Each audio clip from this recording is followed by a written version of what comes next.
안녕하세요. 동행쌤입니다. 오늘은 사내 외도를 이야기해봅니다. 구독과 좋아요 부탁합니다. 외도란 나쁜 행위이기도 하지만 위험한 행위입니다. 그 이유는 외도가 신뢰와 관계를 한꺼번에 허물길 때문이죠. 부부 사이에 외도가 벌어지면 부부관계만 파국을 맞이하는 것이 아니라 부모-자녀 관계도 파국을 맞이합니다. 또한 그동안 쌓여있던 신뢰는 한순간에 허물어져 회복이 쉽지 않죠. 이런 외도는 어느 곳에서나 벌어집니다.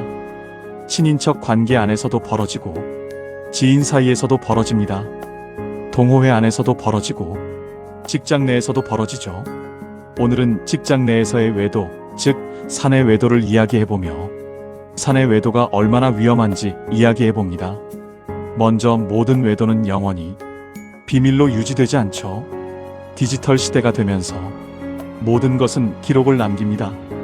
우리가 들고 다니는 스마트폰에는 위치 정보를 비롯한 각종 정보가 자동 저장되기 때문에 완벽한 외도는 없다는 것을 먼저 말씀드리면서 무엇 때문에 사내 외도가 벌어지는지에 대한 분석은 빼도록 하겠습니다. 중요한 것은 사내 외도가 의외로 많다는 것이죠. 문제는 사내 외도가 발각될 경우 회사 입장도 곤란할 수 있지만 당장 외도의 당사자인 부부와 가정은 굉장히 곤란한 상황에 빠지죠. 외도 상간자가 있는 직장에 배우자를 계속 출근시키기에는 외도 피해자 입장에서 만만찮은 과제죠. 그렇다고 외도 상간자에게 퇴사를 종용할 수도 없습니다. 그러다 보니 외도 피해자는 배우자의 외도 직면 후 이러지도 저러지도 못하는 상황이 됩니다. 또한 외도 행위자에게 퇴사하라고 이직하라고 하는 것도 쉽지 않은 결정이죠. 당장 옮길 만한 직장이 있으면 다행이지만 그렇지 못하다고 한다면 외도 피해자의 선택은 쉽지 않습니다. 그러다 보니 외도 행위자를 외도 상간자가 있는 직장에 계속 출근하게 둘 수밖에 없고, 이에 외도 행위자가 출근하고 나면 안절부절 못하는 것이 외도 피해자죠. 따라서 외도 행위자가 출근했다가 퇴근하게 되면 그때부터 부부는 전쟁을 시작합니다. 하루 직장 내 삶에 대해 검열하는 부부가 있기도 하고, 감정 조절이 안 되는 외도 피해자는 배우자의 직장까지 따라가서 외도 상간자를 불러내어 압박하는 경우가 있습니다. 결국 이런 행위가 다른 문제로 연결되어 민사적 문제가 형사적 문제로 연결되는 경우가 있죠. 모든 외도가 부적절하고 모든 외도가 위험한 행위이지만 사내 외도는 더 복잡하고 외도 피해자에게 고통을 가중시키는 외도 행위 중 하나입니다. 여기에 혹 외도한 배우자가 퇴직, 이직할 경우 이로 인한 경제적 손실 및 위기는 외도와 직면한 부부에게 치명적인 결과로 외도와 직면한 부부와 가정을 파국으로 몰고 갑니다. 모두 다 사내 외도가 몰고 오는 나비 효과의 태풍이라고 할 수 있죠. 그런데 사내 외도를 하는 외도 행위자는 이런 위험성을 머리로는 인지하지 못하거나 인지하더라도 가볍게 생각합니다. 그저 외도 행위만 멈추면 그만이고 외도 상간자와 접촉만 하지 않으면 문제가 해결되었다고 생각합니다.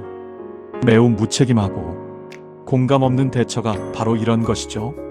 외도 발각 이후 해야 할 기본적인 행위만으로 외도 문제가 다 해결된 것처럼 이해하거나 과대포장하는 경우가 있습니다.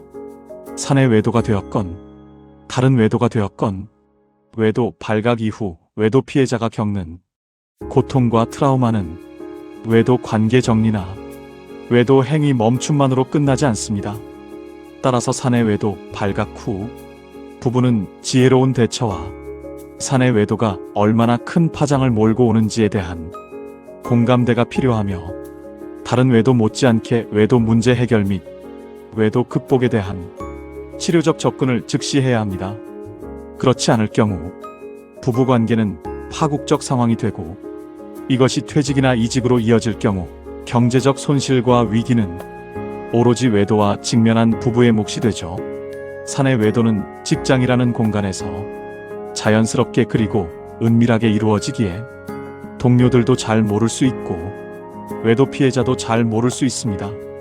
그런데 이런 사내 외도가 발각될 경우 그 후 폭풍은 다른 외도 못지않게 크죠. 실례로 제 내담자 중 사내 외도가 발각된 후 직장을 옮길 수밖에 없었고, 이에 경제적 파국과 함께 삶의 질이 바닥으로 떨어진 경우가 있습니다.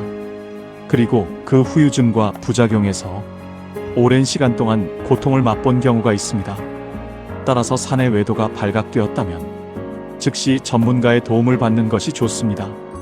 이를 통해 출구 전략을 함께 고민하고 코칭받으며 외도 극복의 길을 찾아야 하죠.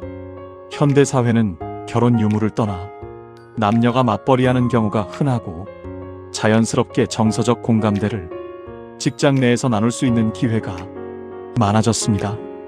이런 환경은 외도의 유혹으로 이어질 수 있으며, 마음 많은 배우자와 가족에게 있다는 자기 합리화 속에서 사내 외도가 만연되고 있는 것도 현실입니다. 그런데 마음 많은 배우자와 가족에게 있다는 것은 증명할 수 없는 말이며, 혹 이것이 사실이라고 하더라도 부부관계 이외에서 이성 문제를 만들 경우 그것이 외도라는 사실에서 변경되는 것은 없습니다.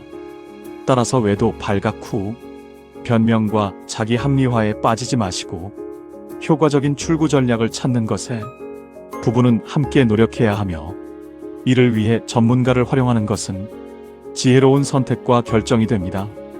오늘 준비한 것은 여기까지인데요. 내용이 유익했다면 구독과 좋아요 부탁합니다. 고맙습니다.